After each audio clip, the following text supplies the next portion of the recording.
Good evening, नमस्ते, नमस्कार, प्रणाम, सत श्री अकाल, आदाब एंड केमोनाचे। सभी लोगों के लिए, जितने भी लोग इस वेबिनार में सक्सेस स्टोरी विद स्टैन का और एक एपिसोड में शामिल हुए हैं, आप सभी लोगों का तहे दिल से एसएचपीएल मैनेजमेंट की तरफ से, एसएचपीएल एजुकेशन की तरफ से हार्दिक स्वागत है। जैसे आप लोग जानते हैं, सक्सेस स्टोरी विद स्टैन एक ऐसे शख्सियत के साथ किया जाता है एक महीने में एक बार, जो champion of the month is इस मंथ में चैंपियन ऑफ द मंथ रह चुका हो, उनके परफॉर्मेंस से, उसके संगठन के कौशल या कला से। और इसके तहत उन्होंने एसएचपीएल का जो हमारा सपना है, हमारा एक मंजिल है, गोल है कि हम लोग 31 मार्च 2026 तक टॉप 5 इंडिया की डायरेक्ट सेलिंग कंपनी बनने में जो जा रहे हैं, उसमें अपना योगदान दें और उसके साथ साथ अपनी भी ग्रोथ करें, अपना रैंक को एडवांस करें। और आज ऐसे एक व्यक्ति के साथ हम मिलेंगे, थोड़ा कुछ वार्तालाप करेंगे और उनके थ्रू हम लोग ये जानेंगे कि क्या उनकी ऐसी रणनीति रही सक्सेसफुल बनने की। इसके लिए हम चाहते हैं कि आप सभी लोग इस वेबिनार में बहुत शानदार तरीके से प्रोएक्टिवली आप पार्टिसिपेट करें और अपना पूरा ध्यान यहाँ पे आप इस वेबिनार के साथ रहें। और मैं चाहता हूं कि जो भी सक्सेस स्ट्रैटेजीज, उनकी सक्सेस की जो जर्नी है, उसमें वो जो उन्होंने सफर तय किया है और उनकी रणनीति रही है, उसको हम लोग जानेंगे, उससे सीखेंगे, प्रेरणा ले लेंगे और अपने अपने टीम में हम लोग इसको इम्प्लीमेंट करने के लिए कोशिश करेंगे। क्या आप सभी लोग तैयार हैं? अगर तैयार हैं तो आपका thumbs up definite emoji definitely आना चाहिए। और चैट सेक्शन को भी हम लोगों ने बंद कर दिया है ताकि आपका पूरा फोकस यहाँ पर रहे। तो हम लोग शुरुआत करते हैं और उस व्यक्ति को आज जो चैंपियन ऑफ द मंथ हैं, उनको मैं बुलाना चाहता हूं। और आपकी 1 सेकेंड।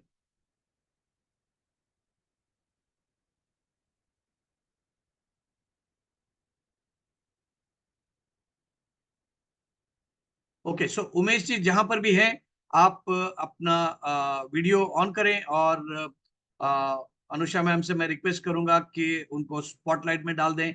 और आज का जो चैंपियन ऑफ द मंथ जो वेबिनार है, या जो फेसबुक लाइव हम लोग जो कर रहे हैं, इसमें आप सभी लोग शामिल हो जाए।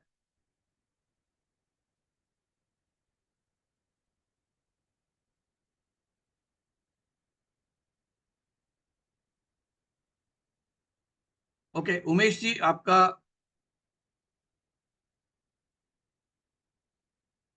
Okay, so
okay, sorry for little technical glitch. So हम लोग आपके साथ रहेंगे। उमेश जी हमको ज्वाइन किए हैं।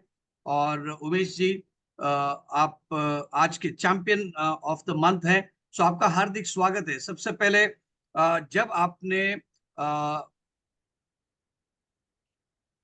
एक मिनट,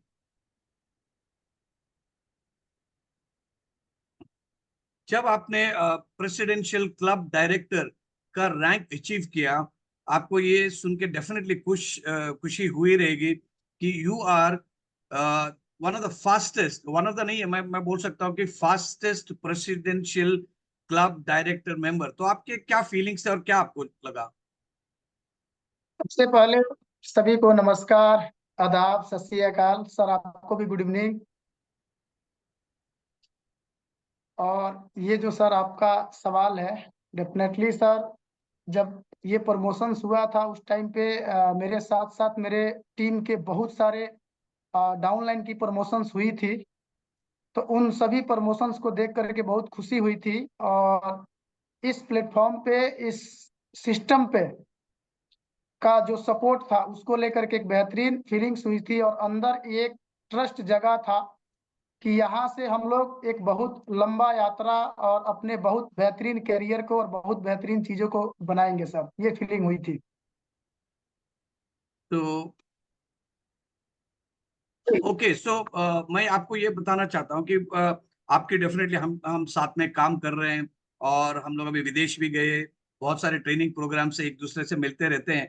लेकिन यहाँ पे जितने भी लोग हैं, आपके टीम के हो या एसएचपीएल के प्लेटफॉर्म में जितने भी लोग यहाँ पर हैं, उन सभी के बेनिफिट के लिए मैं चाहता हूँ कि आप अपना थोड़ा सा परिचय दे दें। आप कहाँ से हैं, आपकी पढ़ाई कैसी हुई, क्या प्रोफेशन से आप जुड़े हुए थे डायरेक्ट सेलिंग इंडस्ट्री में एंटर करने के पहले, और आपका क्या इंस्पिरेशन रहा इस इंडस्ट्री में आने के लिए। थोड़ा आपकी मैं परिचय जानना चाहता हूँ इस शुरुआती दौर चलिए सर, मैं फिर से एक बार सभी को नमस्कार, आदाब, सत श्री अकाल करता हूँ। मेरा नाम उमेश कुमार चौरसिया है और मैं बेसिकली बिहार स्टेट का रहने वाला हूँ।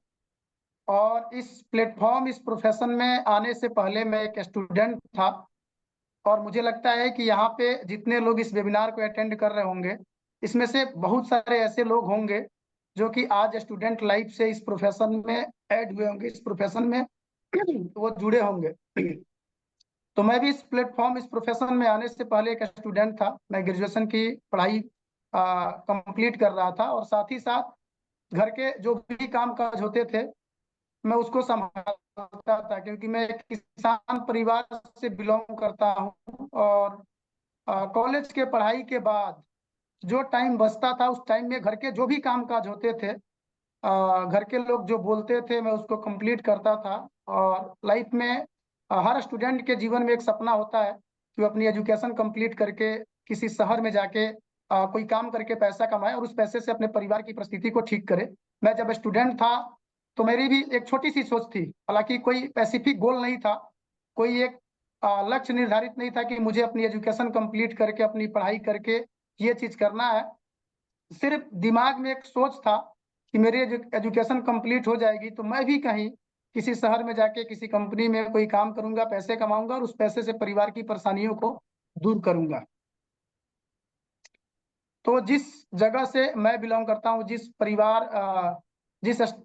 परिवार में मेरी परवरिश हुई है, जिस समाज में मेरी परवरिश हुई है, आज भी हमारे समाज के लोग, मेरे स्टेट के लोग जब अपने जीवन में ये सोचते हैं कि मुझे अपने लाइफ में अपनी एजुकेशन कंप्लीट करके कहीं बाहर जाना है, पैसा कमाना है, तो मैं इस बात को आज भी बोल सकता हूं कि उसमें से 90% लोग जब अपने परिवार, अपने मोहल्ले, अपने स्टेट को छोड़ के दूसरे जगह जाने की बात सोचते हैं, तो उसमें से 90% लोग ये सोचते हैं बिहार के अंदर, हमारे समाज के अंदर, कि हम लोग सिर्फ अपने स्टेट को ना छोड़ें, अपने मोहल्ले को ना छोड़े, अपने देश को भी छोड़ करके दूसरे देश में जाकर के काम करें, जिसे हमारे भाषा में लोग विदेश बोलते हैं। और आज भी बिहार क्षेत्र से लगभग 80 से 90% लोग पैसा कमाने के लिए विदेशों में जाते हैं। तो उस टाइम पे जब मेरे अंदर ये सोच आया कि मुझे भी अपने जीवन में पैसा कमाना है, उस पैसे से परिवार की परिस्थिति को ठीक करना है, तो उसके साथ ये भी सोच आया कि मैं सब कुछ तभी कर पाऊंगा जब मैं भी किसी अदर कंट्री में जाकर के काम करूंगा। उस सोच के साथ मैंने मिल लाइट फिटर का काम सीखा। मुंबई जैसे शहर में जाकर के उस काम का मैं टेस्ट दिया, लेकिन उस काम में फ्रेशर होने की वजह से, एक्सपीरियंस लेटर नहीं होने की वजह से, जिस सोच के साथ मैंने उस काम को सीखा था और जिस एक्सपेक्ट के साथ मैं उस काम को सीखा था कि मैं इतना पैसा कमा लूंगा, उतना पैसा फ्रेशर होने की वजह से जब वहां मुझे नहीं मिला तो मेरे हाथ निराशा लगा और मुझे लगा कि जितना पैसा मैं लगा करके बाहर जाऊंगा कोई फायदा नहीं होगा। फिर मैं वापस अपने बिहार आ गया मुंबई से। फिर लाइफ में दूसरी बार फिर से एक अपॉर्चुनिटी मिली मुझे टीचर बनने का, बट अच्छा परसेंटेज और अच्छे मार्क्स नहीं होने की वजह से, आप सब लोग जानते हैं आज के डेट में भी किसी भी प्लेटफॉर्म पे अगर 10 की वैकेंसी निकलती है तो वहाँ सैकड़ों लोग अप्लाई करते हैं। तो उस टाइम पे भी कुछ ही वैकेंसी थी और बहुत सारे लोग अप्लाई कर दिए थे, जिसकी वजह से बिहार गवर्नमेंट ने एक टर्म एंड कंडीशन लगा दिया। मार्क्स को देख करके लोगों को सेलेक्ट किया गया और मेरा मार्क्स उतना अच्छा नहीं था जिसकी वजह से मैं टीचर बन जाऊं।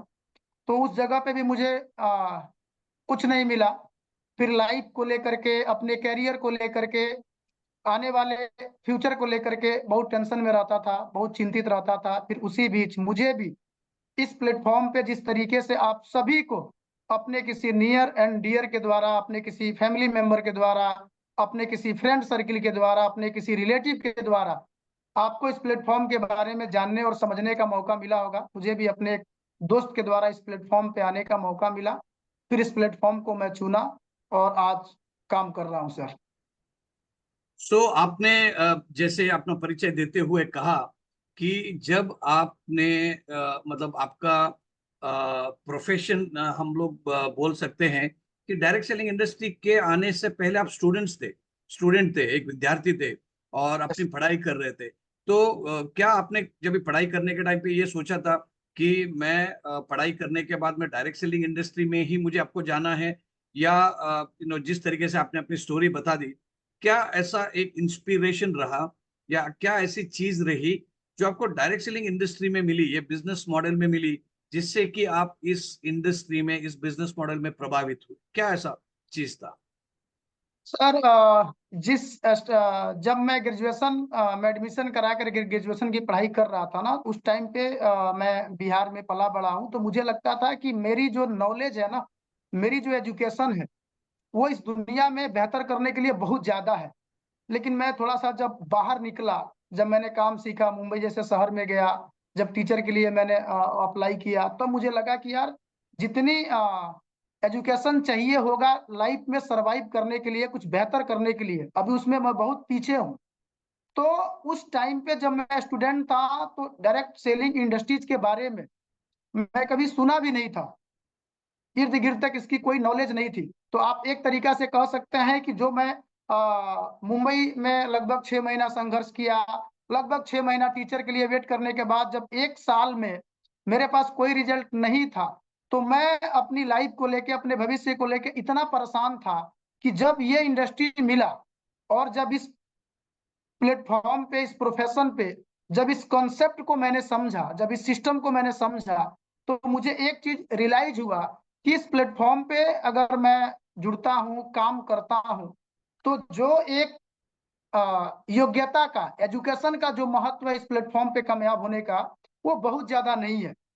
क्योंकि मुझसे कोई व्यक्ति नहीं पूछा कि आपकी क्वालिफिकेशन क्या है, आप कौन से कॉलेज से हैं, कितना परसेंटेज से आपने 10th पास किया, कितना परसेंटेज आपका इंटरमीडिएट में रहा। ऐसी कोई चीज नहीं मुझसे पूछा गया। और कुछ दिन के बाद जब मुझे समझ में आया कि नहीं, इस जगह पे एजुकेशन का महत्व तो हर जगह है, लेकिन इस प्लेटफॉर्म पे सक्सेस के लिए कोई ये इंपॉर्टेंट नहीं है कि आपके ये कंपटीशन या ये टर्म एंड कंडीशन है। तो इस प्लेटफॉर्म पे मैं आया तो बहुत सारे ऐसे लोगों से मैंने मिला जो मुझसे भी कम पढ़े लिखे थे, जो इस प्लेटफॉर्म पे मेरे से पहले जुड़ करके टाइम दिए हुए थे, जिनके पास अच्छा रिजल्ट था। अच्छा रिजल्ट इन द सेंस आप कह सकते हैं कि वो महीने के 30,000, 40,000, 50,000 रुपया कमा रहे थे। तो जब ऐसे लोगों को मैंने देखा तो मुझे लगा कि अगर ये कर सकते हैं तो कहीं ना कहीं इनसे ज्यादा मैं समझदार हूं और इनसे ज्यादा मेरी क्वालिफिकेशन है, तो मैं इनसे तो बेहतर ही कर सकता हूं। तो ये एक टर्निंग पॉइंट था ऐसे लोगों से मिलने के बाद कि अगर ये कर सकते हैं तो मैं भी कर सकता हूँ। इस सोच के साथ मैं इस इंडस्ट्रीज को ज्वाइन कर लिया सर। तो आपके आपके जो लाइफ एक्सपीरियंस में अगर हम देखते हैं, तो क्या आप इस नतीजे में आ सकते हैं कि डायरेक्ट सेलिंग इंडस्ट्री का बिजनेस को सक्सेसफुल तरीके से करने के लिए आपको एजुकेशनल क्वालिफिकेशन की जरूरत ज्यादा नहीं है, लेकिन आपके पास कॉन्फिडेंस, आपके पास कला कौशल मतलब स्किल्स की होना जरूरी है? क्या इस बात से आप एग्री करते हैं? यस सर, इसमें कहीं कोई डाउट नहीं है। क्योंकि अगर हम बाहर में चाहे बिजनेस क्षेत्र में जाएं या जॉब क्षेत्र में जाएं, हम दोनों अगर क्षेत्र में जा रहे हैं तो नॉलेज दोनों जगह पे चाहिए। प्लस उसके साथ साथ बहुत सारे कंपटीशन है, बहुत सारे टैलेंटेड। उस एजुकेशन के साथ साथ अगर आपके अंदर टैलेंटेड नहीं है तो आप वहां पे सरवाइव नहीं कर पाएंगे। बट जहाँ पे हम लोग हैं डायरेक्ट सेलिंग में, यहाँ पे कंपटीशन और यहाँ पे सर टैलेंटेड की उतनी जरूरत नहीं है जितनी बाहर के क्षेत्र में किसी जॉब या किसी बिजनेस में करने के लिए है। सो जरूर जरूर। तो आपने आपने कहा आपकी लाइफ की जर्नी के बारे में, तो आप एक टीचर बनने वाले थे और आपके थोड़े मार्क्स कम आ गए थे, तो इसकी वजह से आपका सिलेक्शन हुआ। तो वो बोलते हैं ना कि ब्लेसिंग इन डिस्गाइज, मतलब अगर आपके मार्क्स अच्छे आते और आप टीचर बनते, हो सकता है कि Umesh Kumar Chaurasia direct selling industry में शायद इस तरीके से पेश नहीं आते। तो लक के ऊपर भी आप बिलीव करते हैं कि you are lucky not to be selected? Sir उस टाइम पे जब मैं स्ट्रगल कर रहा था, जब मैं उस टाइम पे मुंबई मेहनत किया, संघर्ष किया, टीचर के लिए सिलेक्शन नहीं हुआ, तो मैं अपने किस्मत को लेकर के बहुत रोता था। मैं अपनी हाथ की रेखाओं को सुबह से लेके शाम तक 10 बार देखता था। और जितनी बार देखता था, कभी खुद को, कभी फैमिली को और कभी ऊपर वाले को कोसता था कि ऊपर वाले ने मेरी हाथों में वो लकीरें, वो भाग्य, वो किस्मत, वो रेखाएं क्यों नहीं दिए, क्यों जिसकी वजह से लोग कामयाब होते हैं, पैसा कमाते हैं। क्योंकि मैं जिस समाज से आया था सर, मुझे लगता था कि एक इंसान के लाइफ में जो कुछ भी हासिल होता है ना, वो उसके किस्मत की वजह से होता है। तो उस टाइम पे जब मैं संघर्ष कर रहा था और मेरे पास कोई भी रिजल्ट, कहीं पे से भी कोई पॉजिटिव रिजल्ट मुझे दिखाई नहीं दे रहा था, तो मैं अपने किस्मत को ही ज्यादातर दोष देता था। बट जब इस प्लेटफॉर्म पे आया और काम किया और जब रिजल्ट आने शुरू हुए, तब मुझे एक बात समझ में आया कि अगर कोई भी इंसान इस दुनिया में किसी भी प्लेटफॉर्म पे ईमानदारी से काम करता है, संघर्ष करता है, मेहनत करता है और किसी भी कारणवश अगर उस व्यक्ति को वहां पे रिजल्ट नहीं मिलता है, तो इसका सिर्फ मतलब ये नहीं होता है कि उसका किस्मत खराब है। इसका मतलब ये भी होता है कि हो सकता है ऊपर वाले ने उस व्यक्ति को उससे बड़ा कुछ करने के लिए यहाँ पे भेजा हो और वो ट्राई छोटे जगह पे कर रहा हो। तो लक जो है, किस्मत के साथ साथ सर मेहनत और कॉन्फिडेंस और सही प्लेटफॉर्म भी बहुत इंपॉर्टेंट है, तभी आप बेहतर कर पाएंगे। डेफिनेटली डेफिनेटली, मतलब आज हम लोग ये कहते हैं कि लक यानी कि जो किस्मत जो है उसका स्पेलिंग है WORK, मतलब कि आपको काम करना है और काम से ही आपकी किस्मत खुल जाती है। और उसका एक एक बेहतरीन निदर्शन आप हैं डायरेक्ट सेलिंग इंडस्ट्री के लिए। और SHPL के जितने भी लोग यहाँ पर लॉग इन किए हैं, फेसबुक लाइव में आपको सुन रहे हैं, तो मैं आपसे ये बोलना चाहता हूँ कि जैसे हम लोग भाषा की बात करते हैं, ये जो हमारा एपिसोड है वो हम लोग हिंदी लैंग्वेज में करते हैं। मेरी हिंदी मातृभाषा नहीं है, लेकिन मैं इसको बोल सकता हूँ। तो हम लोग भाषा की बात करें तो पूरे दुनिया में इंग्लिश जो है वो नंबर 1 पोजीशन में है। लेकिन दूसरे नंबर पे डेफिनेटली है चाइनीज लैंग्वेज है। लेकिन उसके उसके बाद में हिंदी लैंग्वेज बहुत ज्यादा लोग भारत के और आसपास के एशियन कंट्रीज के लोग भी बोलते हैं। और उसमें भी जो बिहार की या उत्तर प्रदेश की जो शुद्ध हिंदी है, उसको लोग सुनना पसंद करते हैं, क्योंकि अपना एक अंदाज, एक एक्सेंट होता है। और जिस तरीके से जो एक भाषा बोली जाती है, तो कभी ऐसा आपको लगा? क्योंकि कोई कई सारे ऐसे लोगों के मन में एक ऐसी धारणा है, यार मैं बात नहीं कर सकता और मुझे इंग्लिश नहीं आता है, तो इसके लिए मैं डायरेक्ट सेलिंग इंडस्ट्री में थोड़ा हिचकिचाता हूँ लोगों से बात करने के लिए। तो कभी आपको ऐसा लगा कि इंग्लिश लैंग्वेज, क्योंकि आप एक टीचर भी बनने वाले थे, कोई ऐसे भाषाओं को लेके आपको कोई असमंजस में थे या कोई दुविधा में थे आप कभी अपने लाइफ में? सर ऐसा कभी नहीं हुआ। हालांकि मैं बिहार से हूँ और भोजपुरी हमारी भाषा है। और भोजपुरी भाषा में बहुत सारा मिठास है सर, बहुत मतलब अगर कोई भोजपुरी लैंग्वेज में बात करता है तो उसमें से लोग बोलते हैं कि मिठाई निकलता है, बहुत मिठास है। तो हम आज लगभग 13-14 स्टेट से सर हम काम करते हैं। तो हर स्टेट या टीम में बनाया, तो हर जगह पे मैं बात करते करते करते करते करते करते हिंदी मेरा, भोजपुरी से धीरे धीरे हिंदी मेरा कन्वर्ट हुआ। और आज भी सर बहुत सारे ऐसे स्टेट में टीम है कि जहाँ पे मैं जा करके अपने टीम में काम करता हूँ। तो पहले मैं अपनी स्पीच को देता हूँ, फिर वहाँ का, जैसे मेरा तेलुगु में टीम है, आंध्रा में टीम है, तो वो लोग वहाँ का एक व्यक्ति जो हिंदी भी समझ रहे होते हैं तो हिंदी को समझते हैं, फिर वो अपने लैंग्वेज में वो कन्वर्ट करके अपने लोगों को बात को समझाते हैं। तो कहीं पे मुझे ऐसा नहीं लगा कि भाषा की वजह से मेरे काम में रुकावट आ सकता है, या मैं जिस ग्रोथ में आगे जा रहा हूँ वहां पे कहीं ऐसी रुकावट हो सकती है सर। बिल्कुल सही। तो जो कम्युनिकेशन के ऊपर बात करते हैं, जो खास करके डायरेक्ट सेलिंग में हम लोग पर्सनालिटी डेवलपमेंट से के साथ साथ कम्युनिकेशन के लिए जो ट्रेनिंग देते हैं, उसमें जो जानकार लोग हैं वो सही तरीके से बताते हैं कि आपके शब्दों से केवल 7% का इम्पैक्ट आप लोगों तक कर सकते हैं, लेकिन 93% आपका कम्युनिकेशन आपके बॉडी लैंग्वेज से है, आपका चेहरे से, आपके आई कांटेक्ट से, आपके पोस्चर से, आपका तरीके जिस तरीके से आप लोगों से मिलजुलते हैं, आपके मुस्कुराहट हो, ये सभी चीजें बहुत सारी चीजें बोलती हैं। तो यहाँ पे जितने भी लोग आज हमको सुन रहे हैं, उनके लिए एक आपके जरिए एक मैसेज मैं देना चाहता हूं कि आपका language is immaterial. Your confidence, your skills and your understanding of this business model is very very important.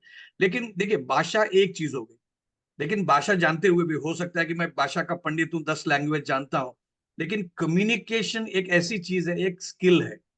तो और मैंने ये ऑब्जर्व किया है आपको देखते हुए, यस आप सर। बहुत असरदार तरीके से अपने टीम के साथ कम्युनिकेट करते हो, जूम वेबिनार्स हो या ऑफलाइन मीटिंग्स हो या आपके प्रमोशनल डेज हो, या जैसे अभी मैंने आपको देखा पिछले हफ्ते थाईलैंड के लिए बड़ी संख्या में आपके टीम में लोग थे, तो उनके साथ आपका एक एक तरीके से जो लीडरशिप जो है, एक असरदार कम्युनिकेशन से आप उनको बताते हो कि इस बिजनेस को किस तरीके से करना है। तो आपको ये कम्युनिकेशन स्किल्स कहाँ से हासिल हुए? मतलब आपने कुछ कोर्स किया या अनुभव से आ गया, तो किस तरीके से आपने हासिल किया? इसको सर अगर मैं बोलूँ, कोर्स तो कोई मैं नहीं किया, अनुभव भी इसको कह सकते हैं सर। जैसे इस प्रोफेशन में आने के बाद मुझे एक चीज समझ में आई कि ये जो हमारा काम है ना, वो एक टीम वर्क का काम है। और कोई भी टीम वर्क में हम काम तभी कर सकते हैं जब पूरे टीम की भावना एक होगी, जब एक लक्ष्य की तरफ हर व्यक्ति उसको अचीव करने के लिए भागेगा। तो ये जो स्किल है, ये स्किल मैंने अपने टीमों से पाया। आज के भी डेट में सर मुझे लगता है कि मैं हर अपनी एक डाउनलाइन का कॉल अटेंड करता हूँ, उनकी चीजों को समझता हूँ। अगर उनके पास कोई चैलेंजेस होती है उसको मैं सॉल्व करता हूँ, कोई नॉलेज होती है कम, कोई जिस भी तरीके की समस्या उनके पास होती है, उसको हम समस्या नहीं बोल सकते, चैलेंजेस अगर होती है तो मैं इसको ठीक कर सकता हूँ। क्योंकि सर सोच ये है, मेरा ये मानना है कि जिस प्लेटफॉर्म में हम सब लोग हैं, जिस प्रोफेशन में हम सब लोग हैं, ये प्रोफेशन सिर्फ बनने का नहीं है, बनाने का भी है। और बनाने के लिए सभी लोगों को एक साथ ले करके चलना बहुत इंपॉर्टेंट है। और मेरी हमेशा से सोच रही है कि जो लोग भी आज मेरे साथ काम कर रहे हैं, हम लोग जितने भी टाइम से काम कर रहे हैं, हम इसी प्रोफेशन में एक साथ बूढ़े हों, और इस प्रोफेशन को एक ही साथ हम अपने जनरेशन को, इस प्लेटफॉर्म को, इस प्रोफेशन को दें। और इसके लिए टीम को एक साथ लेकर के चलना बहुत इंपॉर्टेंट है। ऐसे मशीन की तरह है, अगर एक बहुत बड़ी मशीन हो और उसमें का एक छोटा सा बोल्ट अगर टूट जाए या खराब हो जाए, तो मुझे लगता है कि वो बोल्ट पूरे मशीन को अच्छे से चलने नहीं देगा। तो हम लोगों को अगर आगे लगातार ग्रोथ करना है, इस प्रोफेशन में लंबे टाइम तक अपनी ग्रोथ को बरकरार रखना है, ज्यादा से ज्यादा लोगों को सक्सेस करना है, तो अपने टीम के एक एक लोगों को अपने एक साथ लेकर के चलना बहुत इंपॉर्टेंट है सर। और ये सब कुछ काम करने करने के बाद अनुभव से ही हुआ, इसका कोई कोर्स नहीं था सर। ओके, सो ये आपने बहुत एक इम्पॉर्टेंट चीज कही कि लोगों के साथ टीम वर्क करना, उनकी समस्याओं को, या जैसे आपके शब्दों में इसको कहें तो चैलेंजेस को समझना और उनकी उनका परिहार करना, समस्या को निवारण करना, ये सभी कौशल्य आता है। तो मैं समझता हूँ कि डायरेक्ट सेलिंग इंडस्ट्री में और खास करके जो एसएचपीएल में एक एफएमसीजी प्रोडक्ट्स हैं, फास्ट मूविंग कंज्यूमर गुड्स हैं, वो हेल्थ एंड वेलनेस के प्रोडक्ट्स हो, पर्सनल केयर के प्रोडक्ट्स हो, होम केयर के प्रोडक्ट्स हो, एनिमल पेट केयर है या एग्रीकल्चरल प्रोडक्ट्स है, ये सभी जो रेंज ऑफ प्रोडक्ट्स जो है यहाँ पे जो प्रोडक्ट्स हम लोगों तक डिस्ट्रीब्यूट करते हैं डायरेक्ट सेलिंग के जरिए और एक कंज्यूमर नेटवर्क के जरिए, ये कोई ऐसा कॉन्सेप्ट प्रोडक्ट नहीं है कि जिसको आपको पहले नीड क्रिएट करनी पड़ेगी और उसके बाद में आपको बेचना पड़ेगा। ये प्रोडक्ट सभी को पता है कि सोप हो, शैम्पू हो, ऑयल हो, ऐसा। तो यहाँ पे मैं समझता हूँ कि आपको जो उपभोक्ता जो है, जो कस्टमर्स हैं, क्लाइंट्स हैं या आपके जो ग्राहक है, उनको संगठन करने की जरूरत है। तो आपके साथ कम्युनिकेशन के अलावा संगठन करने की भी जरूरत है, क्योंकि ये जैसे कहा आपका टीम वर्क है। और मैं देख रहा हूं कि आपने संगठनात्मक जो स्ट्रक्चर बनाया है या जिस तरीके के ऑर्गेनाइजिंग स्किल्स आपके हैं, ये बहुत इंपॉर्टेंट है। मुझे लगता है कि आपकी जो सक्सेस है फास्टेस्ट प्रेसिडेंशियल क्लब डायरेक्टर बनने की एसएचपीएल में, इसमें बहुत सारा ये कंट्रीब्यूशन इस एक स्किल का है। आपके क्या विचार हैं इसके बारे में? संगठन करना, ऑर्गेनाइजिंग करना कितना इंपॉर्टेंट है?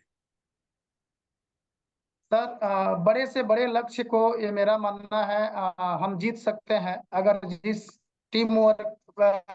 टीम के साथ हम हैं, जिस संगठन के साथ हम हैं, अगर उसमें एक एकता हो, एक तालमेल हो और सभी की सोच एक दिशा में हो, तो चाहे कितना भी बड़ा लक्ष्य हो। जैसे अभी सर मैच चल रहा था, वर्ल्ड कप चल रहा था, तो जितने भी खिलाड़ी उसमें खेल रहे थे, हर एक खिलाड़ी का अलग अलग जगह पे अलग अलग रोल था। तो ये वो मैचेस लगातार तब जीते गए जब हर व्यक्ति ने अपनी रिस्पॉन्सिबिलिटी को अपने जगह पे, अपनी एक अकाउंटेबिलिटी समझ करके कंप्लीट किया। तो कोई संगठन को सुचारू रूप से चलने के लिए हर व्यक्ति को अपनी जिम्मेदारी को अच्छे से समझना पड़ेगा और उस व्यक्ति को उस रिस्पॉन्सिबिलिटी पे एक्शन करके अपनी एक्टिविटी को परफेक्ट रूप से करना पड़ेगा। तो वो व्यक्ति या वो टीम या वो संगठन लगातार ग्रोथ करेगा और लगातार आगे बढ़ते जाएगा। जहाँ पे अलग अलग टारगेट्स हो जाएंगे, अलग अलग लक्ष्य हो जाएंगे, अलग अलग मत हो जाएंगे, अलग अलग चीजें हो जाएंगी, तो वहां से वो चीज, उस चीजों में हम उतना बेहतर नहीं कर सकते हैं। तो दिशा एक तरीके से एक होना चाहिए। बिल्कुल सही। एंड जैसे आपने क्रिकेट की बात की, वर्ल्ड कप की बात की, तो वहां पे होता है कि रोल डेफिनेशन, हर एक पोजीशन है, बैटिंग करते हैं या बॉलर्स हैं, या हर एक के उनके रोल्स डिफाइन होते हैं। और 5 उंगलियां एक जैसे नहीं रहती हैं, तो आपके टीम में अलग अलग कला होने के, स्किल्स के लोग आएंगे। तो उनको परखना, उनको पहचानना और उनकी स्ट्रेंथ को और बढ़ावा देके आपका टीम में संगठन करना बहुत ज्यादा इम्पोर्टेंट है। और अगर आपके पास ऐसी नापने की क्षमता है, तो आप एक बड़े लीडर के तौर पे उतर के आते हैं। जब मैं थाईलैंड का जिक्र कर रहा था उमेश जी, तो मैंने देखा तो काफी बहुत अच्छे स्विमर भी आप हैं।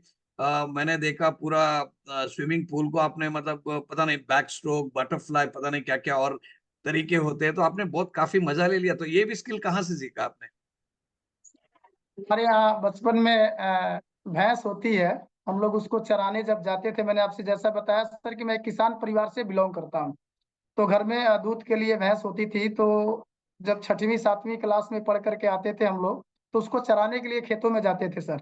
तो गांव के बगल में नदी है, तो भैंस उसमें दोपहर के टाइम में ना अपने आप, मतलब गर्मी के टाइम में वो अब 1 घंटे 2 घंटे भैंस पानी में उतर जाती थी और उसमें बैठी रहती थी। तो उस टाइम पे हम लोग कूद करके भैंस इस पार से उस पार चली गई, उसी दरमियान एक दूसरे को देख करके सर ये तैराकी सीखे। और आज मुझे लगता है कि तैरने में 3 या 4 तरीका आता है, मैं इन तीनों चारों तरीका से तैर लेता हूँ सर, और एक लंबे टाइम तक तैर लेता हूँ। जहाँ जैसा कि सर आपने वहां पे स्विमिंग पूल में देखा था, मैंने 2-3 तरीका से तैर करके आपको दिखाया था सर। हाँ, क्योंकि मैं स्विम नहीं कर सकता हूँ अनफॉर्चुनेटली, वो मेरा वीकनेस है। तो आपको देखते हुए मुझे थोड़ा सा मतलब थोड़ा सा इंफीरियरिटी कॉम्प्लेक्स आ गया कि मैं ऐसा स्विम नहीं कर सकता। तो ये हनी सिंह ने एक गाना लिखा था कि भाई जो डांस नहीं कर पाएंगे वो जाके अपना भैंस चराए। तो ये तो जरूरत नहीं है कि बिना डांस करके मतलब डांस नहीं आता है तो आप भैंस चराए। तो आपने दोनों काम किया, भैंस भी चराए और आप तो बढ़िया डांस भी कर लेते हैं। तो मैं एक छोटी सी झलक दिखाना चाहता हूँ। जब भी आप प्रेसिडेंशियल क्लब डायरेक्टर बने थे और जो तालकोटरा स्टेडियम में जो प्रोग्राम हुआ, आपको रिकॉग्नाइज किया गया। देखिए एक छोटी सी इसकी झलक, और देखिए कितना बेहतरीन तरीके से आप डांस कर रहे हैं।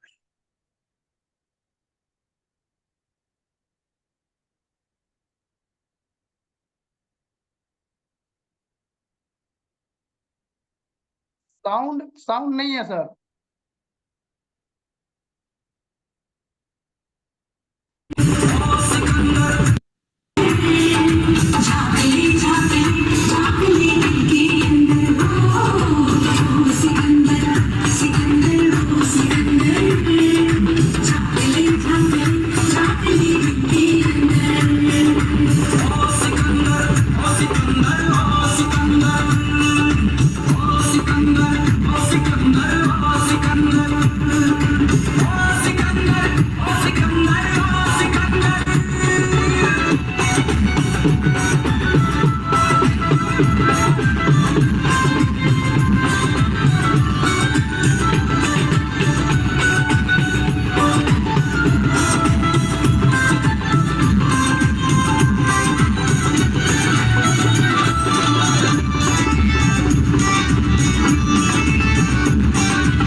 ओके, सबसे पहले मैं आपसे ये पूछना चाहता हूँ, ये आप ही थे ना कि कोई गलत वीडियो तो मैंने तो नहीं लगाया, आप ही थे ना?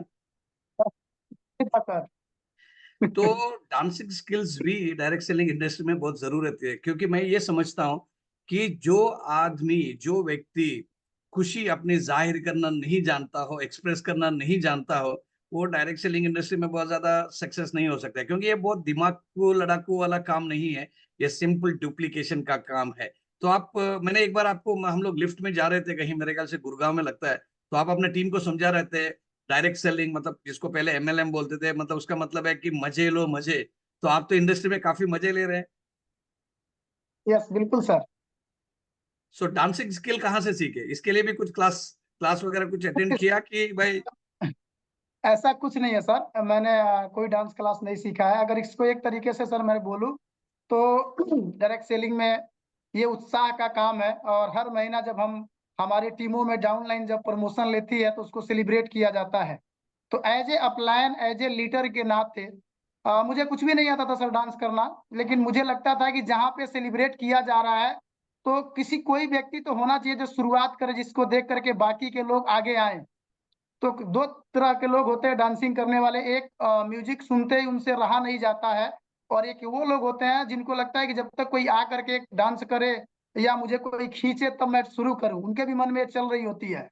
तो as a leader, as a upline के नाते जब जब भी ऐसी कोई जश्न वाली पार्टी होती है सर, प्रमोशन का सेलिब्रेशन होता है या कोई मीटिंग होता है, तो मैं वहां शुरू हो जाता हूँ। और जब शुरू होने के बाद थोड़ा बहुत जो मुझे आता है मैं करता हूँ, बाकी डाउनलाइन को देख करके, क्योंकि टीम में हर तरह के लोग हैं, बहुत अच्छे डांस करने वाले लोग हैं, तो उस म्यूजिक पे उनका स्टेप देख करके करते करते करते करते थोड़ा बहुत सर कर लेता हूँ, बट बहुत ज्यादा नहीं आता है। लेकिन जहां मौका मिलता है सर, मैं खुल करके डांस करता हूँ, इसमें कहीं कोई डाउट नहीं है sir.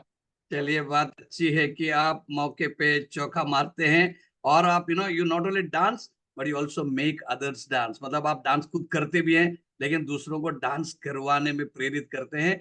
I think direct selling में एक उसका एक अलग पहलू है, इट्स ऑल अबाउट सेलिब्रेशन। तो आज जब भी आप चैंपियन ऑफ द मंथ बने हैं मिस्टर उमेश कुमार चौरसिया, एंड ये एपिसोड में सक्सेस स्टोरीज विद स्टैन, जो SHPL के कास्ट जो अचीवर्स है उनको हम करते हैं। और डांस क्यों नहीं करें, डेफिनेटली करने का रीजन है क्योंकि उमेश जी को SHPL के साथ जुड़ते हुए बस 1 साल से कुछ ऊपर हुआ है, और ये है उनका टोटल इनकम।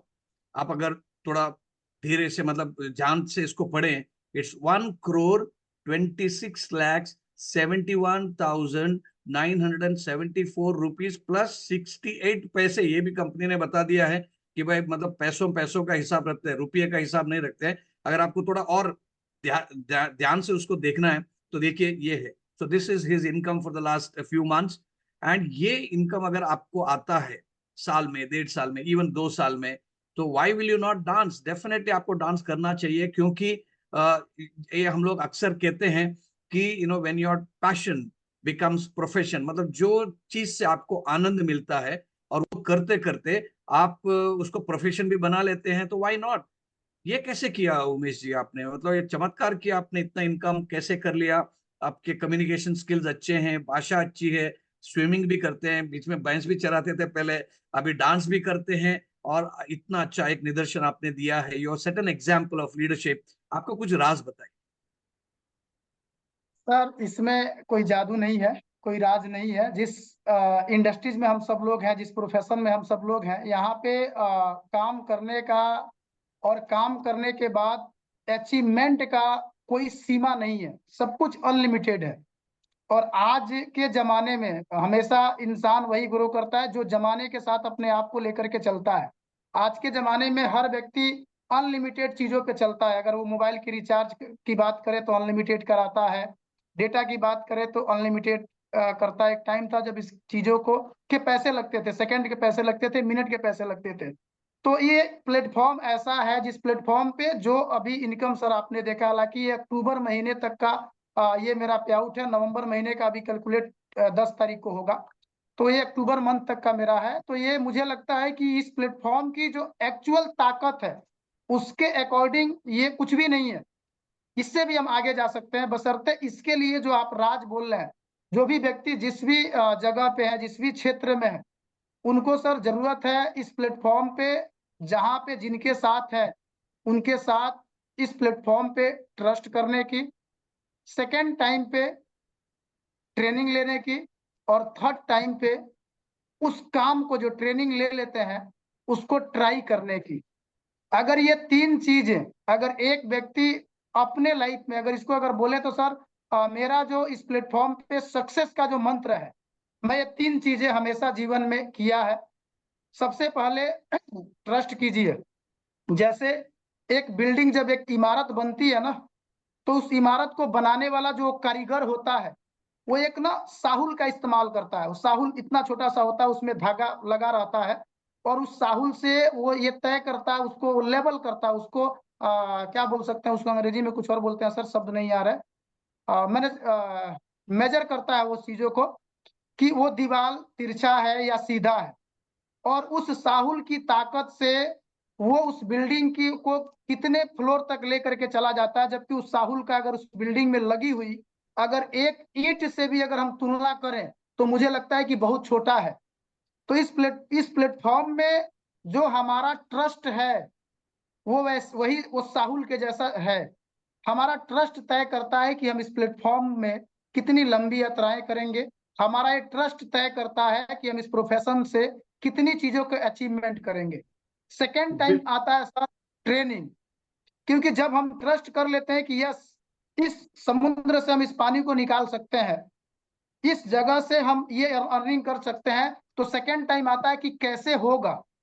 तो वहां पे जरूरत पड़ती है सर ट्रेनिंग की, सीखने की। क्योंकि मेरा मानना है कि इस दुनिया में हर वो काम असंभव है जिसको हमें करना नहीं आता है, और हर वो काम संभव है जिसको हम करना जानते हैं। हवाई जहाज चलाना बहुत आसान है उनके लिए जिन्होंने उसकी ट्रेनिंग ली है और जो सीख गए हैं, और साइकिल चलाना भी उस व्यक्ति के लिए मुश्किल है जिसने उसको सीखा नहीं है, उसकी ट्रेनिंग नहीं ली है। तो सेकेंड टाइम पे ट्रेनिंग, अगर हम इस कामों को सीख लेते हैं, हम प्रोडक्ट की ट्रेनिंग को सीखते हैं, अलग अलग वेबिनार चलते हैं, अलग अलग एक्सपीरियंसल चलते हैं, अलग अलग टॉपिक पे ट्रेनिंग चलता है, इस काम को कैसे करना है, किस टाइम पे किस चीज को कैसे हैंडल करना है, अगर ये सीख लेते हैं तो थर्ड आता है ट्राई, हमें अपनी चीजों को कोशिश करना है। एक छोटा सा उदाहरण सर मैं यहाँ पे आपको देता हूँ, आपने बड़ा अच्छा ये सवाल किया है सर। जब एक बच्चा पहली बार स्कूल जाता है तो उसके टीचर ना उसको बोलते हैं कि बेटा आपको कुछ भी नहीं करना है, आपको ना क लिखना सीखना है, और क लिखने के लिए एक डंडा बना देना है और एक अंडा बना देना है और एक कुत्ते का पूंछ बना देना है, एक क बन गया। लेकिन उस टाइम पे, जिस टाइम पे बच्चा उस चीजों को सीखा नहीं होता है, तो एक डंडा बनाने में, एक अंडा बनाने में और एक कुत्ते की पूंछ बनाने में न जाने कितनी बार वो गलतियां करता है। लेकिन जब उसी चीजों को वो सीख लेता है तो उसको कुछ सेकंड लगते हैं वो डंडा या वो अंडा या कुत्ते का पूंछ बनाने में। लेकिन जो उसकी ट्रेनिंग नहीं लेता है, जब उस चीजों को सीखता नहीं है, तो उसको लगता है कि क बनाना बहुत मुश्किल काम है।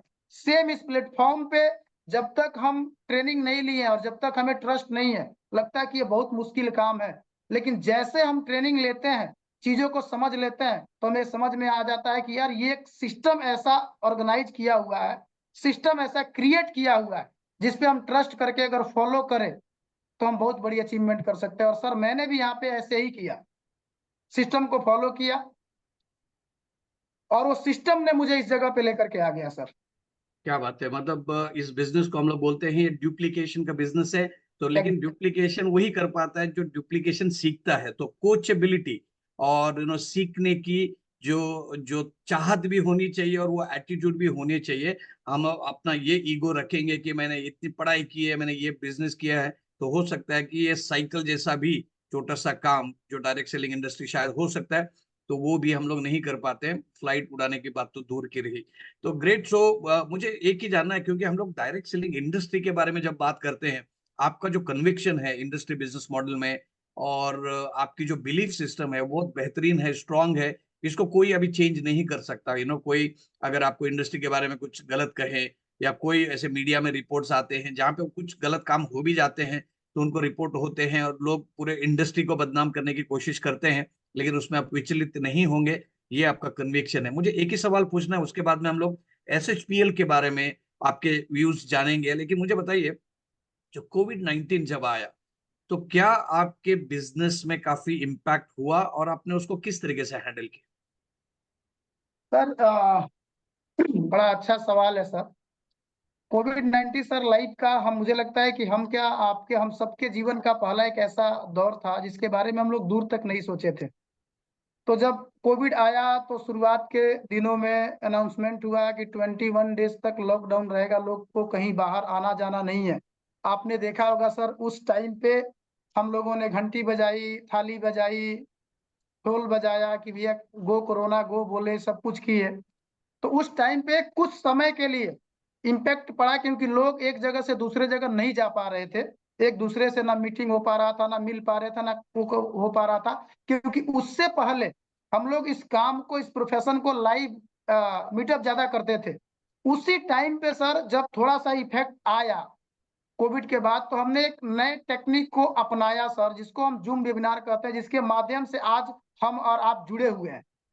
तो उस टाइम पे जब थोड़ा सा इफेक्ट आया, कुछ टाइम के बाद समझ में आया कि नहीं, ये जो दौर है ये थोड़ा चलने वाला है, हमें अपनी बिजनेस को नीचे नहीं आने देना, हमें अपने कामों को उस आधार पे लेकर के जाना है। तो इसके लिए हमें इस टाइम के अकॉर्डिंग चीजों को चुनना पड़ेगा, अपनाना पड़ेगा।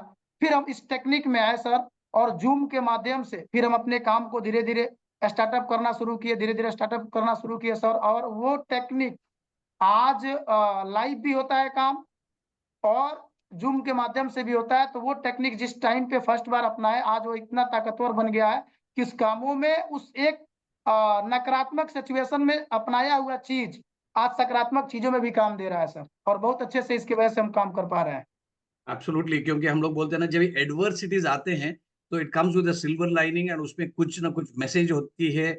जो अच्छी चीज होती है वो हमको परखने की और उसको आइडेंटिफाई करने की कला भी डेफिनेटली जरूरी है। तो चलिए, इंडस्ट्री की बात हम लोगों ने की। मुझे बताइए कि जब आपने एसएचपीएल के साथ जुड़ना और काम करना और अपना करियर को संवारने की जब बात सोचा, तो क्या ऐसी चीजें थी कि what attracted you to SHPL company? Sarvashree hubs में आप कैसे आए, क्या कारण थे? डायरेक्ट सेलिंग इंडस्ट्रीज में सर तीन चीजों को मैं बेस मानता हूँ। एक तो प्रमोटर, दूसरा प्लान और तीसरा प्रोडक्ट। तो SHPL से जब हमारी मुलाकात हुई और इसके बारे में सर मैं जब जाना, तो अगर मैं प्रमोटर की बात करूं तो सबसे पहले मैं गोपाल सर से मिला। और मैं डायरेक्ट सेलिंग को सर सिर्फ एक वर्क नहीं मानता हूं, मैं इसको एक पैशन मानता हूं, एक डिजायर मानता हूं।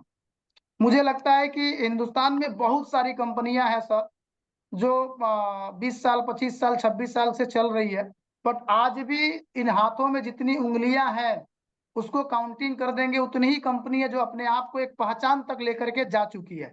और इसमें अगर हम जाते हैं तो सबसे बड़ा रोल आता है प्रमोटर का, क्योंकि कोई भी कंपनी का जो मैनेजमेंट होता है, जो उसको प्रमोटर होते हैं, जो उसको आगे लेकर के जो पायलट होते हैं, उनकी जैसा विजन होता है, जैसा डिजायर होता है, वैसे ही अपने कंपनी को रन कर पाते हैं। तो जब मैं गोपाल सर से मिला, उनकी एक्टिविटी को देखा, उनके विजन को देखा, उनके डिजायर को देखा, तो मुझे लगा कि यस, ये एक ऐसा प्लेटफॉर्म है जो इस इंडस्ट्रीज के अंदर जो डायरेक्ट से एक्चुअल डायरेक्ट सेलिंग है उसमें SHPL आने वाले समय में जा सकता है। तो पहला तो प्रमोटर अच्छा लगा। दूसरी बात सर, प्लान प्लान के बारे में तो मुझे लगता है कि जितने लोग सुन रहे हैं, जितने लोग जानते हैं, कहना ही नहीं है। प्लान की जितने भी कंपोनेंट हैं, ऐसा कंपोनेंट इस इंडस्ट्रीज में मुझे लगता है किसी के पास नहीं है। Unlimited growth, unlimited matching, unlimited, मतलब इसके बारे में मैं जितना बोलूं उतना कम है। तीसरी चीज सर, प्रोडक्ट। क्योंकि मैंने ऐसे भी बहुत सारी इस इंडस्ट्रीज में, इस प्लेटफॉर्म में कंपनियां को देखा है जो सिर्फ पोस्टर में प्रोडक्ट को ला देते हैं, 6 महीना पहले से पोस्टर में लाते हैं, ढोल बजाते हैं, नाचते हैं, गाते हैं, और प्रोडक्ट आते आते कहीं पाइपलाइन में रह जाता है या कहीं नहीं भी रह जाता है। बहुत सारी ऐसी भी ऑर्गेनाइजेशन में मैंने देखा है जो 5, 10, 15 प्रोडक्ट से चीजों को लेकर के रेंग रहे हैं।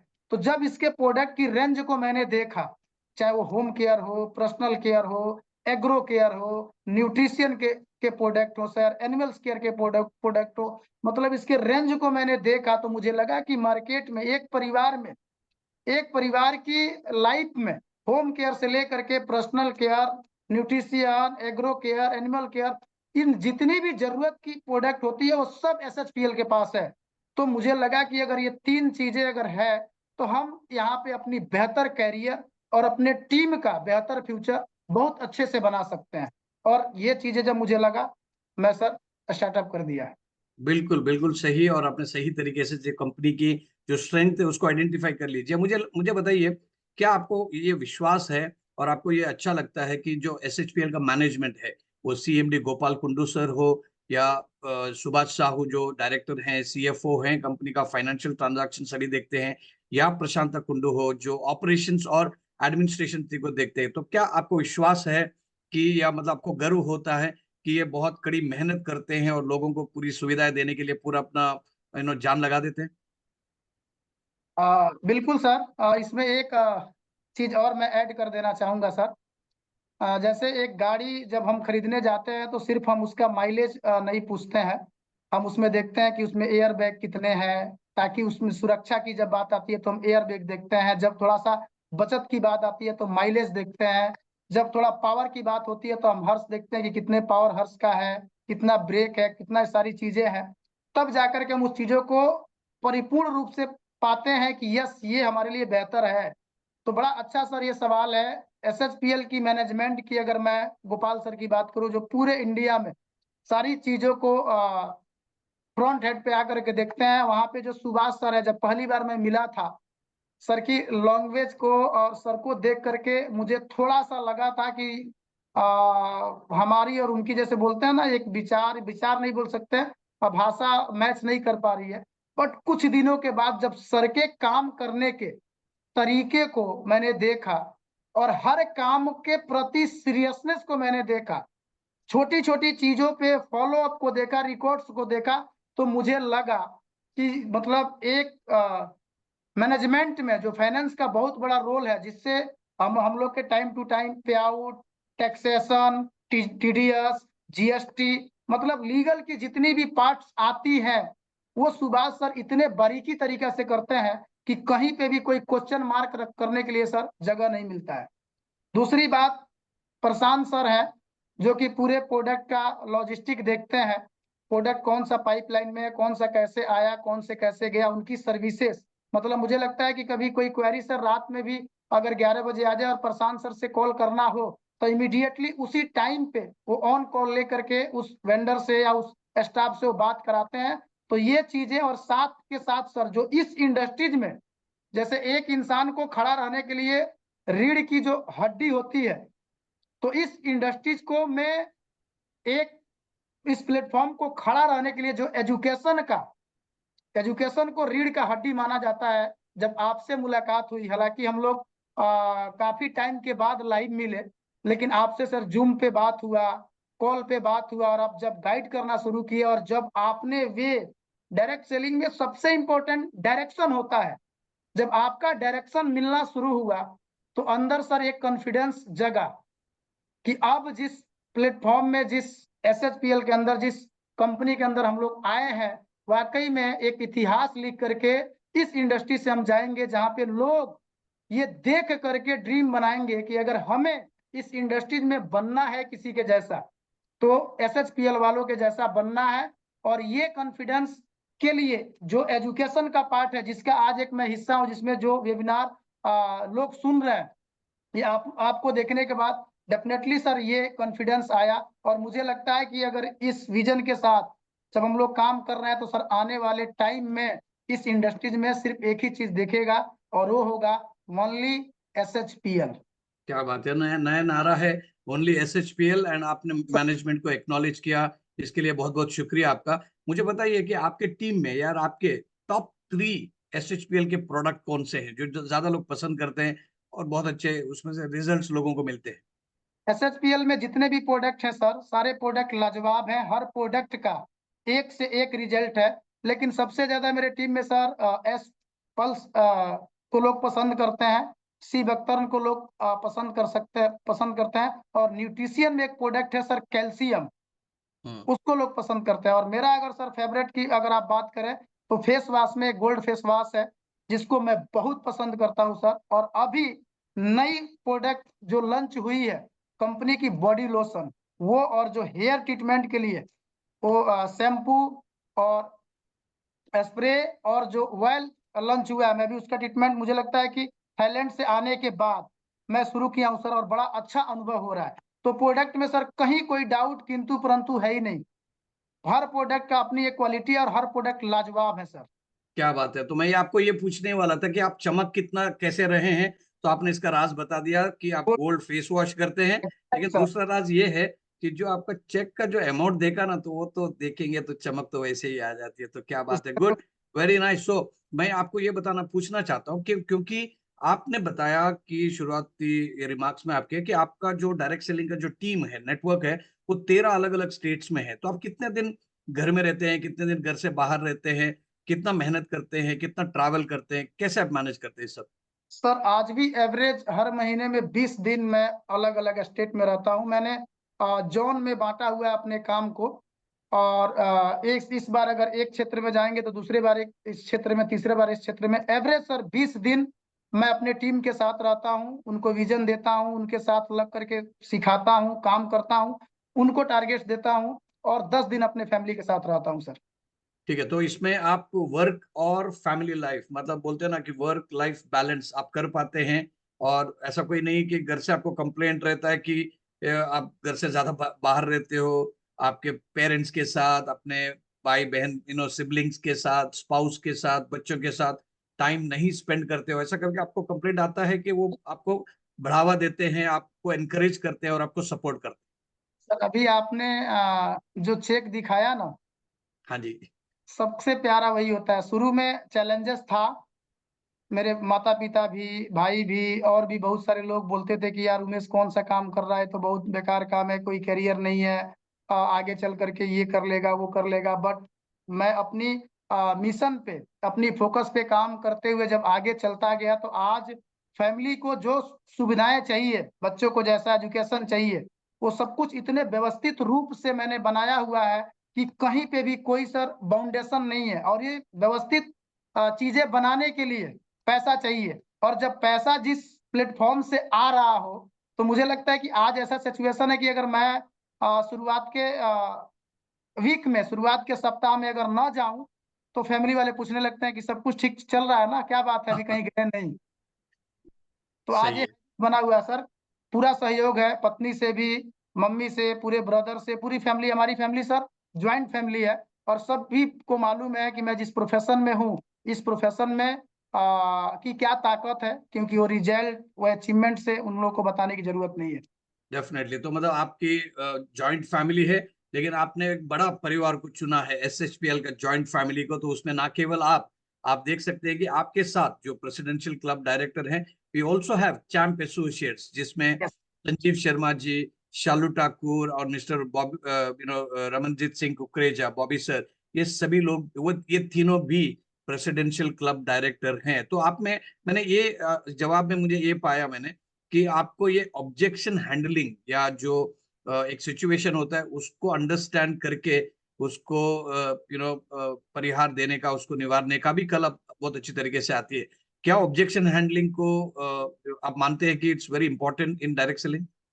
यस सर, क्योंकि जब भी कोई सिचुएशन आता है सर, तो मुझे लगता है कि हर एक सिचुएशन से ना एक सीख मिलती है। कोई भी बिल्कुल। अगर ऑब्जेक्शन आता है, हर चीजों से सीख मिलती है, क्योंकि आप उस चीजों से सीख क्या रहे हैं, ये आपके नजरिए के ऊपर डिपेंड करता है। जैसे इस कोविड में बहुत कुछ सीखने को मिला, बहुत सारे लोगों को सीखने को मिला। तो ये टू टाइम आता रहेगा सर, और इसको समझ करके, इसको जड़ तक के जा करके, ये क्यों हुआ, कैसे हुआ, और उस पर काम करते हैं, तो हम उससे आगे भी बढ़ते हैं सर। क्योंकि इस दुनिया में कोई ऐसा चैलेंजेस नहीं है जिसका कोई सोल्यूशन नहीं है। बिल्कुल सर, बिल्कुल। और एसएचपीएल का मिशन जैसे मैंने बता दिया, एक टारगेट गोल रखा हुआ है कि 31 मार्च 2026 के अंदर 28-29 महीने हैं, तो उसके अंदर टॉप 5 डायरेक्ट सेलिंग कंपनी में अपना नाम को दर्ज कराना है। आप कितना एक्साइटेड हैं इस विजन को, इस गोल को लेकर?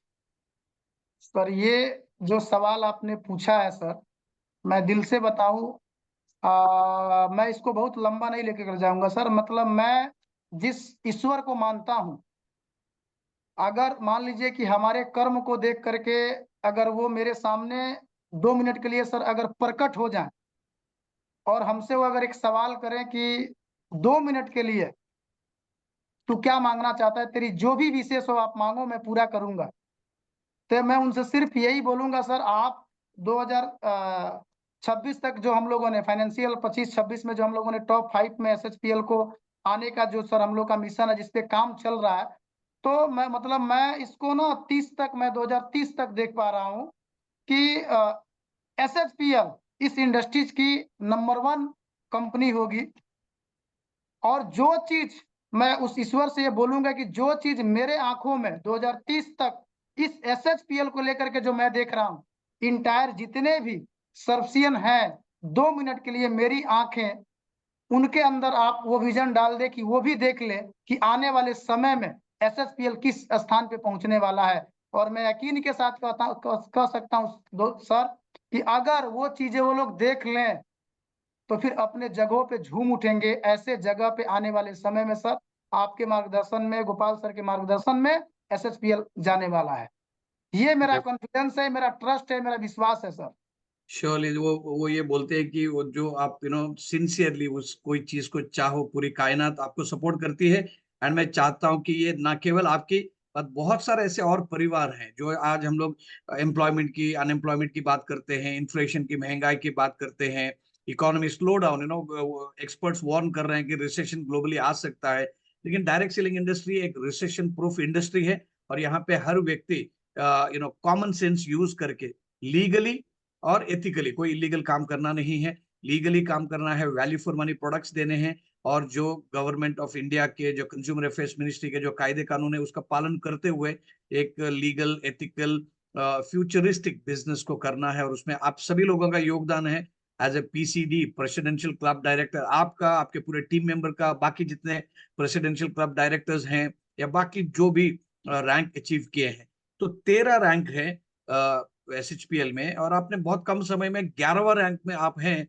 बस अभी 2 रैंक बचे हुए। मुझे बताइए कि एसएचपीएल में रॉयल प्रेसिडेंशियल क्लब डायरेक्टर कौन से महीने में 2024 का होगा? ईयर तो मैं ही बता रहा हूँ, मंथ बताइए। सर नेक्स्ट जो प्रमोशन है वो इस फाइनेंशियल ईयर में ही कंप्लीट करना है सर। ये टारगेट फिक्स है और इस टारगेट पे ऑलरेडी काम हो रहा है और उसके अकॉर्डिंग काम हो रहा है सर। तो लास्टली मार्च तक इस लेवल को कंप्लीट कर लूंगा सर। क्या बात है, इसमें डेफिनेटली आपको एक्नॉलेज करने की जरूरत है। ऑफ कोर्स चैट बॉक्स हम लोगों ने ऑफ रखा हुआ है, नहीं तो डेफिनेटली लोग भी, हर एक व्यक्ति भी आपको इस बात के लिए सराहना करेगा आपको। तो ये विजन लेके आप जब चलते हैं तो पूरा मैनेजमेंट, पूरा ecosystem of training, support, logistics and everything will be definitely supporting you. एक जाते जाते मैं आपसे सवाल पूछना चाहता हूँ, क्योंकि समय हो चुका है। बहुत सारे लोगों के मन में ऐसी धारणा है कि भाई डायरेक्ट सेलिंग मतलब कि भाई किसी भी किसी भी तरह आप बस अपना इनकम बना दो, पैसा मतलब लुटा लो एक तरीके से। तो इलीगल काम करते हैं, एंटी सोशल, समाज के प्रति जो एक अपनी बद्धता होनी चाहिए उसको पार करके भी लोग काम करते हैं। उनके लिए आपका क्या एडवाइस है, क्योंकि आप इंडस्ट्री में काफी समय तक रहे हैं और मैंने देखा आपका फिलॉसफी कि जो लीगल काम है, सही काम है, उसको ही आपको करना है। उनके लिए क्या एडवाइस है? सर बड़ा अच्छा ये क्वेश्चन है और ये मैसेज सबके लिए है सर। शॉर्टकट में ली हुई कामयाबी का जो वैलिडिटी होता है ना, वो मेरा मानना है बहुत लॉन्ग टाइम तक नहीं रहता है। कामयाबी इस प्लेटफॉर्म पे सक्सेस होना कोई एक्सीडेंट नहीं है, कोई हादसा नहीं है। इसके लिए अगर आप कोई अनलीगल काम कर रहे हैं या शॉर्ट टर्म अगर आप अपना रहे हैं तो उसकी वैलिडिटी बहुत लॉन्ग नहीं रहती है, चीजें खराब हो जाती है। और जिस चीजों को आप एक सिस्टम के तहत, जिस चीजों को आप एक कल्चर के तहत, जो एक रूल्स के तहत, एक एथिक्स के तहत आप अचीव करते हैं ना, वो आपके लाइफ में बहुत लॉन्ग टाइम तक रहती है और मुझे लगता है कि लाइफ टाइम तक रहती है। जैसे सर अभी ना मैं कुछ चीजों को एक्सीडेंटल कामयाबी मानता हूँ, जो जिसके लिए उन्होंने प्रैक्टिस नहीं किया, जिसके लिए उन्होंने मेहनत नहीं किया, जिसके लिए उन्होंने कोई तैयारी नहीं किया, जिसके लिए उन्होंने कोई काम नहीं किया, लेकिन अचानक से उनके लाइफ में आया और अचानक से चला गया। जैसे सर एक नाम है रानू मंडल, जो गाना आया था तेरी ही मेरी ही तेरी मेरी तेरी मेरी ही कहानी। एक और फिर उसके बाद से आया सर कच्चा बादाम। फिर एक सॉन्ग आया जान मेरे जाने रे, बचपन का प्यार मेरा भूल नहीं जाना रे। तो ये एक एक्सीडेंटल सक्सेस था सर, जो किसी टाइम पे उसके लिए उन लोगों ने कोई प्रैक्टिस नहीं किया था, कोई तैयारी नहीं की थी। उसके लिए मैं इसको ये नहीं, ऐसा नहीं कर सकता कि नहीं उन्होंने कोई अनलीगल काम किया था, उन्होंने गलत तरीके से किया था, लेकिन उसके लिए कोई प्लानिंग नहीं था, कोई मेहनत नहीं था। तो एक टाइम पे उनको सक्सेस मिला, बट आज वो कहाँ है पता नहीं है। बट जो लोग संगीत में, जैसे कुमार, सोनू निगम है, कुमार सानू है, लता मंगेशकर है, अरिजीत सिंह है, बहुत सारे ऐसे नाम हैं जो कल भी था सर, आज भी है और आगे भी रहेगा। क्योंकि इन लोगों ने उस प्लेटफॉर्म में का जो सिस्टम था उसको करते हुए, सीखते हुए, करते हुए, सीखते हुए, करते हुए, सीखते हुए उस मुकाम तक पहुंचे हुए हैं। तो ऐसे लोग इस इंडस्ट्रीज में अगर आ भी जाते हैं, जो चालाकी दिखाते हैं, जो हेरा फेरी दिखाते हैं, जो अपने फायदे के लिए, जो अपने प्रॉफिट के लिए अपने लोगों का इस्तेमाल कर देते हैं, तो वो ज्यादा टाइम तक नहीं होता है, वो वन टाइम तक ही होता है। क्योंकि उसके बाद से उनकी जो छवि होती है ना, उन लोगों के नजरों में बन जाती है। तो एक टाइम पे वो हो सकता है कि थोड़ा सा सक्सेस पा भी ले, तो कुछ टाइम के बाद सर ऐसे लोग इस इंडस्ट्री से गायब हो जाते हैं। तो इसका वैलिडिटी बहुत ज्यादा नहीं है, तो ऐसा किसी को नहीं करना चाहिए सर। चलिए, एक सक्सेसफुल व्यक्ति आपको ये अगर नसीहत दे रहा है, एडवाइस दे रहा है, तो हम सभी लोगों को इसको मानना जरूरी है, क्योंकि पैसे तो हर व्यक्ति को चाहिए। हर व्यक्ति वेल्थ क्रिएशन करना चाहते हैं, लेकिन सही तरीके से करें लोगों के लिए। किसी ने मुझे बताया था कल ही कि भाई आप दुआएं अगर लोगों से मतलब लेना नहीं केपेबल हो तो चलेगा, लेकिन बद्दुआ ना ले। तो इसके लिए मेरी भी और एसएचपीएल मैनेजमेंट का भी ये स्टैंड है कि लीगल, एथिकल और सही काम करें, जिससे आपको आनंद हो, आपको मजा आ जाए और आप समाज के लिए भी कंट्रीब्यूट करो, कायदे कानून के दायरे में रहते हुए काम करो। तो जाते जाते बस मैं एक थोड़े रैपिड राउंड के कुछ क्वेश्चंस पूछूंगा, क्योंकि काफी ईमानदारी से आपने मतलब बहुत अच्छी तरीके से लंबे लंबे जवाब दिए हैं, समझाया है हम सभी लोगों को। तो मैंने सुना ऑफ कोर्स अलग अलग गाड़ियां चलाते हैं, और मैंने ये भी सुना आपने आपका फेवरेट कार अभी बुकिंग भी किया है और बस वेटिंग लिस्ट में है, अभी अभी आने वाला है। So what is which is your favourite car और कब आने वाला है? सर मर्सिडीज GLC मैंने बुक किया है सर। और क्या बात। जी, और अभी सर वो 2024 मॉडल के लिए वेटिंग में है। जब जैसे उधर से सर हमको कंफर्मेशन मिल जाएगा, मैं उस गाड़ी को निकाल लूंगा। हो सकता है मे भी सर जनवरी या फरवरी या लास्ट मार्च तक वो गाड़ी हमको हैंड ओवर हो जाएगी। ठीक है, चलिए, तो 24 की आपकी शुरुआत धुआंधार हो रही है। एक नया मर्सिडीज GLC लग्जरी कार, ये आपकी सक्सेस की एक निशानी है। और मैं चाहता हूं कि जब लखनऊ में आ जाऊंगा तो मुझे भी एक ड्रॉप मिलेगा, पिकअप मिलेगा एयरपोर्ट से। चलिए, बिल्कुल आपके सर। आइडल कौन है? आपके आइडल कौन है? आपके हीरो कौन है लाइफ सर मैं दो लोग का बहुत बड़ा फैन हूं। मैं हमेशा लोगों से बताता हूं, एक डॉक्टर APJ अब्दुल कलाम साहब और एक दशरथ माझी। मैं इन दो लोगों को अपना आइडियल मानता हूं, क्योंकि इनके लाइफ में जो इन लोगों ने किया है सर। मैं रामेश्वरम भी गया हूं। कलाम साहब जिस मिट्टी में पैदा हुए, जहाँ पे एजुकेशन लिए, मैं इस मिट्टी को लेके आया, उसको चूमा। और जहाँ से दशरथ माझी जी, जिन्होंने 22 साल तक पहाड़ को तोड़ करके रास्ता बनाया, मैं वो भी जहाँ पैदा हुए, मैं वहां भी गया हूँ। तो मैं इन दो लोगों को आइडियल मानता हूँ, क्योंकि इन लोगों ने जो अपने लाइफ में किया, वो मतलब कोई साधन नहीं था, सिर्फ इनके अंदर एक साधना थी। तो इनसे मैंने सीखा कि कामयाबी के लिए साधन का होना उतना इम्पोर्टेंट नहीं है। अगर साधना है तो आप कामयाब हो जाएंगे। तो ये हमारे आइडियल है सर। ठीक है, बिल्कुल बिल्कुल। आपको बस एक शब्द में जवाब देना है, तो क्योंकि टाइम भी हो गया है। तो आप यस क्या सर। चाहते हैं लाइफ में? क्या पसंद करते हैं, एक्शन या कॉमेडी? दोनों सर। एक ही आपको ऑप्शन करना है, तो या तो एक्शन या तो कॉमेडी। कॉमेडी अच्छा लगता है सर। ठीक है, तो सब लोगों को आप मतलब आप भी हंसा सकें, ये हम लोग आपके लिए एक प्रार्थना करते हैं। ठीक है, आपने बहुत कंट्री का, बहुत देशों का दौरा भी किया डायरेक्ट सेलिंग के दौरान। तो क्या आपको अच्छा लगता है? आप किसके फेवर में हैं, देश या विदेश अच्छा लगता है? पर देश से तो बहुत प्यार है, बट विदेशों से बहुत कुछ सीखने की जरूरत है सर। देश बहुत प्यारा है, मेरा भारत महान। और सर मैं अपने देश से बहुत प्यार करता हूँ। क्या बात है, मतलब रहने के लिए भारत देश, इंडिया, और शहर करने के लिए पूरा दुनिया है। तो ये आपकी स्ट्रैटेजी है। So it's very smart and intelligent. And last line, कोई एक ऐसी फेवरेट लाइन बता दीजिए जो आप बार बार लोगों को कहते हैं, and that's your favourite line, जिससे आप लोगों को, मतलब आपको लोग आइडेंटिफाई करते हैं। What's your favourite line, one line?